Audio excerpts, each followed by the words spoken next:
मूल्यांकन। मूल्यांकन की अवधारणा।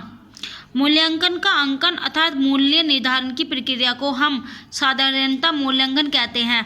मूल्यांकन और विशेष रूप से शैक्षणिक मूल्यांकन से अभिप्राय उन सब क्रमिक क्रियाओं से है जो समग्र रूप में यह बताती हैं कि अध्यापन अधिगमन प्रक्रिया कितनी प्रभावी रही है।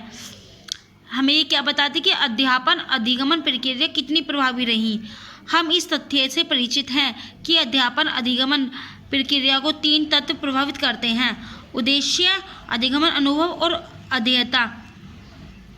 अध्यापन अधिगमन प्रक्रिया को 3 तत्व प्रभावित करते हैं। कौन कौन से? उद्देश्य, अधिगमन, अनुभव और अध्येयता। रेमर्स एवं गेजा के अनुसार मूल्यांकन के अंतर्गत व्यक्ति या समाज या दोनों की दृष्टि से जो उत्तम एवं वांछनीय है उसका ही प्रयोग किया जाता है। क्वेलेन और हन्ना के अनुसार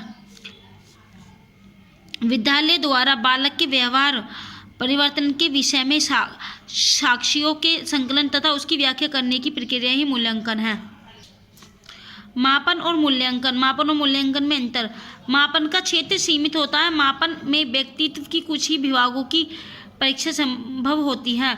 मूल्यांकन का क्षेत्र व्यापक होता है। मापन का क्षेत्र सीमित होता है और मूल्यांकन का व्यापक क्षेत्र होता है। इसमें विद्यार्थियों के सारे व्यक्तित्व का परीक्षण किया जाता है।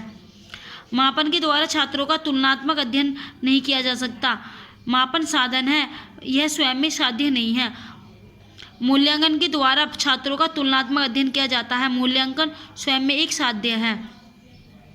मापन किसी विद्यार्थी के बारे में साफ साफ राय व्यक्त नहीं करता। मूल्यांकन के आधार पर किसी विद्यार्थी के बारे में स्पष्ट राय बताई जा सकती है। मापन का कार्य साक्ष्यों का संकलन करना है और मूल्यांकन का कार्य साक्ष्यों को विश्लेषित कर निर्णय देना है।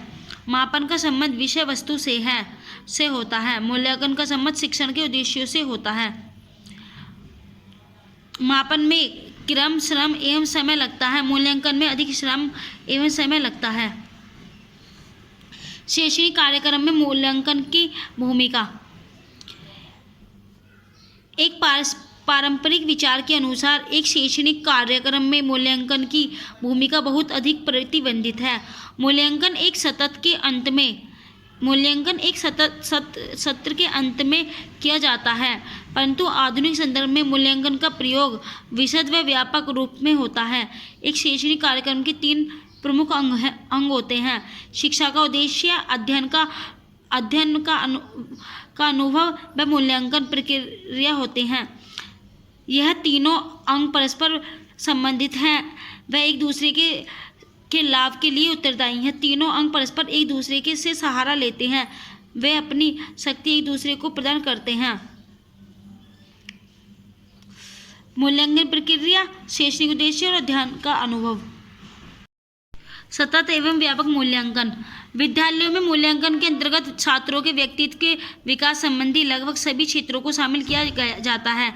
इसमें शैक्षणिक, गैर शैक्षणिक दोनों क्षेत्रों में शामिल किया जाता है, अर्थात इसे अत्यधिक व्यापक होना चाहिए। शिक्षा के लक्ष्यों के अनुसार कार्य करता है। मूल्यांकन एक सतत प्रक्रिया है और छात्रों की क्षमता और उनकी कमियों को बार बार बताता है ताकि उन्हें अपने आप को समझने और सुधारने का बेहतर अवसर मिलता रहे। सतत मूल्यांकन। एक शिक्षक के लिए उद्देश्यों की प्राप्ति के प्रगति का निर्धारण और मूल्यांकन किया जाना आवश्यक होता है, नहीं तो वह यह नहीं जान पाएगा कि वह कहाँ पहुँचा और उसे कहाँ पहुँचना है। विद्यालय स्तर पर मूल्यांकन के प्रयोजनों में एक मुख्य प्रयोजन शैक्षणिक विषयों में छात्रों की उपलब्धि में सुधार करना और विद्यालय शिक्षा के उद्देश्यों के अनुरूप उसमें सही आदतों और अभिवृत्ति का विकास करना है, जिसके लिए समय समय पर मूल्यांकन करने की आवश्यकता पड़ती है। अतः मूल्यांकन में निरंतरता ही सतत मूल्यांकन होती है। मूल्यांकन में निरंतरता ही सतत मूल्यांकन है। यदि अध्यापक से यह अपेक्षा है कि वह अधिगमन अनुभव में सुधार के लिए अपनी अध्यापन विधियों में वांछनीय परिवर्तन करे तो इसके लिए सतत मूल्यांकन अनिवार्य होगा। व्यापक मूल्यांकन। शैक्षणिक और गैर शैक्षणिक क्षेत्रों से संबद्ध उद्देश्यों की प्राप्ति हेतु विद्यार्थी की प्रगति के मूल्य निर्धारण की प्रक्रिया ही व्यापक मूल्यांकन कहलाती है। सापेक्ष में व्यापक मूल्यांकन का अर्थ छात्रों की अभिवृत्ति और विकास के दोनों पक्षों शैक्षणिक एवं गैर शैक्षणिक के आकलन से है।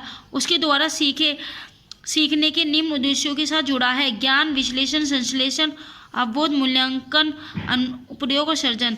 व्यापक और सतत मूल्यांकन के कार्य। सतत मूल्यांकन से विद्यार्थी की प्रगति की सीमा और स्तर के निर्धारण में नियमित सहायता मिलती है। सतत मूल्यांकन से कमजोरियों का निदान किया जा सकता है और इसकी सहायता से शिक्षण प्रत्येक अलग अलग विद्यार्थी की शक्ति, कमजोरी और उसकी आवश्यकताओं का पता लगाया जा सकता है। इससे शिक्षक को तात्कालिक प्रतिपुष्टि फीडबैक प्राप्त होती है, जिसके आधार पर वह यह निर्णय कर पाता है कि क्या किसी इकाई विशेष के विषय का पूरी कक्षा में पुनः शिक्षण किया जाए अथवा क्या कुछ विद्यार्थियों को औपचारिक अनुदेश दिए जाने चाहिए। इससे शिक्षक को प्रभावी शिक्षा कार्यनीति तैयार करने में सहायता मिलती है। रचनात्मक मूल्यांकन। रचनात्मक मूल्यांकन फीडबैक मुहैया कराता है। रचनात्मक मूल्यांकन फीडबैक मुहैया कराता है जो विद्यार्थियों को शिक्षा प्राप्ति की त्रुटियों को समझने और उन्हें दूर करने में सहायता देता है। इसमें शिक्षण तथा अनुदेशन के प्रस्तुतिकरण की पाठ्य वस्तु को इकाइयों में बांटकर शिक्षण किया जाता है। रचनात्मक मूल्यांकन में कार्य, अनुभव, कला और स्वास्थ्य तथा शारीरिक शिक्षा जैसे क्षेत्रों में कार्य निष्पादन का निर्धारण करने हेतु किया जाता है। उपलब्धि मूल्यांकन। छात्रों की उपलब्धि का मूल्यांकन सतत एवं व्यापक रूप से होते रहना चाहिए।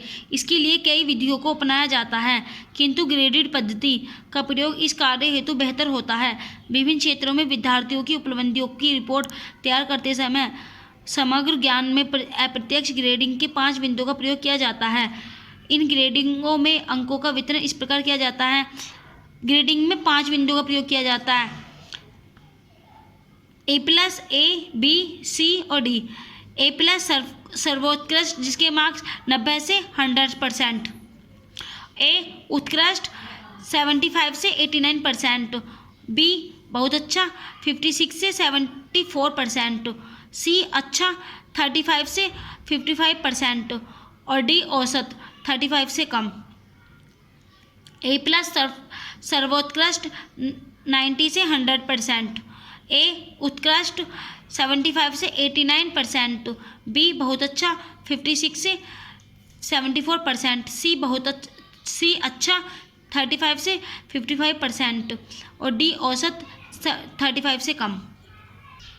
बच्चों को ग्रेड उपलब्धि कार्ड में दर्शाया जाना चाहिए जो प्रतिशतता की उपरोक्त श्रेणी में व्यवहार के सूचक के अनुसार प्रतिशतता पर आधारित हो। इसके अलावा शैक्षणिक और शिक्षा से जुड़े क्षेत्रों और बच्चों की उपलब्धि के स्तर के संबंध में कुछ टिप्पणियां दर्ज की जा सकती हैं। ये टिप्पणियां शिक्षण के क्षेत्र में प्रयास करने के लिए माता पिता और बच्चों के लिए सहायक होती हैं। सतत एवं व्यापक मूल्यांकन, सतत निदान, उपचार, प्रोत्साहन और सराहना करके विद्यार्थी की उपलब्धियों में सुधार लाने के लिए उपयोगी सिद्ध होते हैं।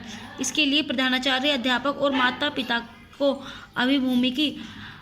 अभिमुखी और ठोस प्रयास करने होंगे ताकि बालक के व्यक्तित्व का चहुमुखी विकास हो सके।